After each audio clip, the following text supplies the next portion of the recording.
Subuko na rin kay PNP Chief General Ronald Bato de la Rosa ang tinaguriang number 2 most wanted drug lord ng Central Visayas. Ikinanta pa ng suspect kung paano niya pinatatakbo ang operasyon ng ilegal na droga na kinukuha pa raw niya mula mismo sa bilibid.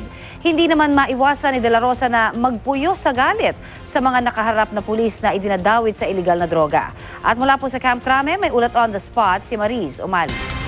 Mariz? Connie, as of 11 a.m., umabot na sa 31 yung mga active at isa naman yung retired police at meron ding 25 pang mga lokal na opisyal na pinangalanan ni Pangulong Rodrigo Duterte na sangkot umano sa droga ang nagtungo dito sa Camp Crame para isumite ang kanilang sarili sa proseso ng investigasyon kabilang na yung pagbibigay nila ng kanilang impormasyon na nalalaman tungkol sa operasyon ng iligal na droga sa kanilang mga lugar.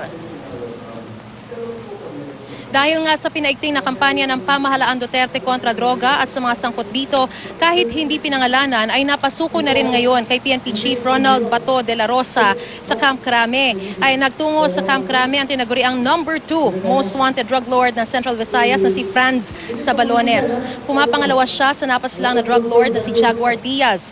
Ayon sa impormasyon ni PNP Chief Bato, underling lang daw dati ni Jaguar si Sabalones. Pero dahil sa pagnanais na mapalawak ang kanyang operasyon, dumiretso na umano siya sa bilibid para direktang kumuha ng drug supply kay Peter Ko. Pero dahil gumawa umano ng paraan si Jaguar na mapigilan siya, naghanap siya ng isa pang source. At ito nga ay isang nagngangalang David C. na isa ring preso ng bilibid. 10 to 15 kilos daw ng shabu ang kinukuha nito at ibinabiyahe papuntang Cebu by land kada buwan. Inamin din daw ni Sabalones na nagbibigay siya ng payola sa ilang mga pulis. Pinakamataas daw na opisyal na binibigyan niya ng payola ay isang colonel na nabibigyan ng 200,000 pesos kada linggo. Kasama niya nagtungo sa Camp Crame, yung kaninang pinakita natin na Connie, no, yung kapatid na si Franz Sabalones ng San Fernando, Cebu, na itinangging may nalalaman siya sa operasyon ng droga. Napagkamalan lang daw siya dahil sa kaniyang kapatid. Halos magkapareho kasi yung pangalan nila. Yung drug lord, Franz, tapos siya naman ay Fralz with the letters L. Nasasaktan din daw siya sa nangyari sa kanyang kapatid. Una nga hinarap ni PNP Chief Ronald Bato de la Rosa mga lokal na opisyal mula sa iba't ibang lugar na kasama sa listahan ni Pangulong Rodrigo Duterte ng mga drug personality. Pawang itinanggi nila ang akusasyon na sangkot sila sa operasyon ng iligal na droga. Anila baka nahaluan lang ng maling impormasyon ng Pangulo kaya't nasama ang kanilang mga pangalan. Ang isang mayor na Navarro ng Pangasinan naiyak pa habang sinasabi na labis siyang nagulat na napabilang siya sa listahan ng Pangulo. Aniya nasira raw ang reputasyon at dignidad na matagal na nilang pinangalagaan. Naaawa rin daw sila sa kinabukasan ng kanilang mga anak na tila nawala sa isang iglap. Ilan pa sa mga nagpakilala at nangako makikipagtulungan sa mga otoridad ay sina Mayor Jed Mabilog ng Iloilo, Mayor Malunes ng Maasin Iloilo, Mayor Toto Muntawal ng Dato Muntawal Maguindanao na sinabi pa ni Chief PNP na shooting buddy niya. Narito rin ang mga mayor ng Dato Saudi Ampatuan, Dato Salibo Maguindanao. Sumunod naman niyang kinausap, Connie, no, yung mga nakikita natin sa inyong mga screen, yung mga pulis na kabilang din sa listahan. Galit na galit sa kanila si Chief PNP Bato dahil sa pagkakabilang nila sa listahan. Sa halip na isipin ang kapakanan daw ng bayan ay sarili pa raw ang inuna dahil sa pagpapasilaw sa pera na dala ng droga. Kahihiyan daw sila sa organisasyon. Kung hindi man sila direktang sangkot, ay bakit wala naman daw silang nagawa para pigilan ang operasyon ng droga sa kanilang lugar? At narito nga ang pahayag ni PNP Chief Director General Ronald Bato de la Rosa.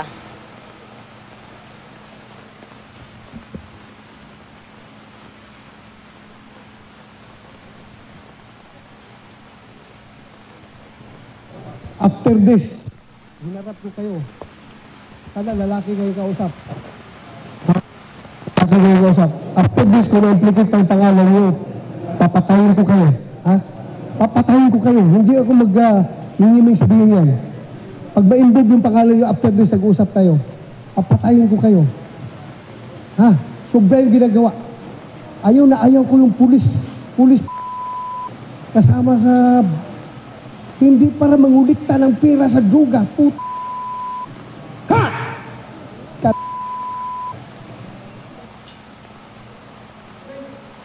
So Connie, aminado, no, itong si PNP Chief Bato de la Rosa na hindi pa nga sapat yung ebidensya na hawak nila sa ngayon para kasuhan na agad itong mga pinangalanan o kabilang dun sa listahan. Dahil nga ibinigay lamang sa kanila ito at wala naman daw silang magagawa kung mismong Pangulo o si Pangulong Rodrigo Duterte na ang nagpangalan sa kanila. Samantala, itong mga pulis, yung mga active and retired police officials na ito ay ipoproseso o iimbestagahan sa Internal Affairs Service ng Philippine National Police. Samantalang yung mga civilian naman tsaka yung mga lokal na opisyal ay ipoproseso sa CIDG at pag natapos yung investigasyon ay tsaka sila posibleng sampahan ng mga karampatang kaso. Samantala yung mga pulis din daw ay isasailalim na rin sa drug test matapos nga nitong kanilang investigasyon. Connie? Yes, Maris, parang tila sinabayan ang maulang panahon ni Chief PNP Bato, no? Dahil nagpaulan din siya ng maraming mura, no? 10 yung nabilang ko kanina, Maris, doon sa mga PNP officials, particularly yung 15, no? Na sinasabing sangkot nga dito sa droga. Meron ba na tayong nakuha na pahayag nila? Gayong wala pa naman ni isa sa kanila talaga yung tahasang umami na meron silang involvement? Kanina, Connie, nung habang kinakausap sila ni PNP Chief Bato de la Rosa, ay may mga tinatawag siya na mga pangalan. At tinatanong nila kung ba't ka napabilang dyan at sinasabi naman nila talagang tahasan yung kanilang pagtanggi. Wala silang kinalaman. Pero kanina, ang medyo kapansin-pansin lang din, tinanong kasi ni PNP Chief Bato de la Rosa sa kanila. Sino ba rito yung talagang walang kinalaman pero napasama yung kanilang pangalan? At may mga ilan na nagtaas ng kanilang mga kamay pero yung iba hesitant. So baka sa pamamagitan ng pinakita nila kanina, medyo aminado rin sila na baka nasangkot sila sa operasyon o hindi kaya ay sa pagpoprotekta o di kaya sa pagre-recycle ng droga dahil yun naman yung nagiging basehan nung kanilang presence dito, Connie. Pero maliban doon ay humabol na rin kasi kami kay Chief PNP dahil nagsagawa pa siya ng press conference right after niyang makipag-usap dito sa mga humarap nga sa kanya dito sa Camp Crame, Connie. Yes, linawin ko lang, Maris, tungkol doon naman sa pagsuko nitong si Franz Zambalones, ano? Initially, wala siya sa listahan, tama ba? Sa Balones. Sa Balones, oo. Wala siya sa listahan, Maris, initially? Yes, Connie, wala siya sa listahan. Ang nasa listahan lang kasi, Connie, ay mga local officials, mga local government unit officials yan, ano? Meron ding mga PNP and AFP personnel and officials. And I believe meron ding mga maestrado, no? Right. Or mga officials of the judicial branch. Wala sa listahan na pinangalanan ni Pangulong Duterte yung mga sibilyan na pinaniniwala ang sangkot sa operasyon ng droga. Pero nagtungo na rin siya rito dahil nga yung mismong kapatid niya ay vice mayor, ano? At ang sinasabi kasi ng kapatid niya napagkamalan na siya yon dahil nga ang pangalan niya ay Franz Sabalones with a letter L. Yes, ang pangalan niya Franz with a letter N. So ngayon ang hindi malinaw kasi ngayon sa ngayon, Connie, kung nagtungo ba rito dahil natakot na rin doon sa kampanya Yun nga yung oo. Franz or dahil nga napangalanan na rin itong si Franz, yung vice Kapatid mayor, niya, oo. ay sinama niya na yung kanyang kapatid para malinis naman yung kanyang pangalan. Pero may mga sabi-sabi na rin sa Cebu, no, na drug protector, itong si Franz, habang drug lord naman yung kanyang kapatid na si Franz. Kasi magdududa ka parang kung talagang matinding drug lord itong si Franz na sinasabi nga, number 2 most wanted sa Central Visayas, paano namang hindi nalaman ng kanyang kapatid? Ibig sabihin, kahit pa paano, pinrotektahan niya. Pero lahat ito ay isasailalim sa investigasyon at malalaman natin pagkatapos ng investigation kung ano talaga yung kanilang pananagutan. Yun nga, Maris, kaya ako natanong kasi gusto natin sanang malinaw kung sumuko siya dahil may banta na ba siya sa buhay.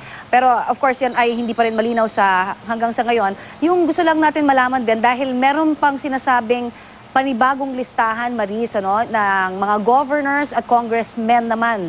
Ano ang balita natin tungkol dyan? Linawin ko lang din Connie, no? Siyempre, dahil na rin sa talagang napakaigting na kampanya ng pamahalaang Duterte kontra droga, talaga namang may bantaman o wala, natatakot na rin itong mga sangkot na ito. So, in the case of France, posible nga rin talaga na dahil nga talagang alam na alam yung pangalan niya doon sa lugar, posibleng nagkusa siya, no? Right. At o di kaya sinama na siya ng kanyang kapatid.